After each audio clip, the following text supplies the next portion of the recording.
কে ও আমাদেরকে চলে যেতে বলছে কেন এইভাবে করে? তো প্রথম থেকে শুরু করা যাক। তো আজকে আমরা বিকালবেলা বেরিয়ে গিয়েছিলাম কোথাও যাওয়া যাক তাই। তো আমরা ফার্স্টে চলে যাচ্ছিলাম গুরুম বস্তি, যেহেতু এত বৃষ্টির মধ্যেও আজকে তাহলে ওয়েদার ভালো আছে, সেই জন্য আমরা গুরুম বস্তি চা খেতে চলে এসেছিলাম। তো এখানে চাটা খাচ্ছিলাম। তো এখানে টাকা দিলাম, টাকা দিয়ে আমরা চলে গেছিলাম গাড়ির ওখানে, যেহেতু এখন চা খাওয়া হয়ে গেছে। তো আমার সাথে এরা দুজন ছিল প্রায়। তো এই যে এ ছিল আর একজন ছিল।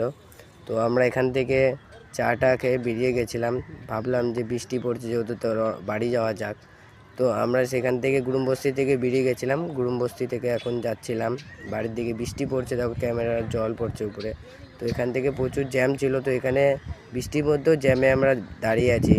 তো এখান থেকে জ্যাম পার করে আমরা চলে গেছিলাম বাড়ি যাওয়ার দিকে। তো গাড়ি টাড়ি রেখে আমরা হেঁটে হেঁটে আমরা এখন যাচ্ছিলাম বাড়ি যাওয়ার জন্য। তো আমাদের বন্ধু এখানে ছিল, তো ওর সাথে একটু টুপি নিয়ে খেলছিলাম, যেহেতু টুপিটা ছিল ক্যাচড়া করতে করতে টুপিটা পড়ে যাচ্ছে, তো পায়ে গ্রিপ করে দিলাম, কেড়ে নিল আমার থেকে।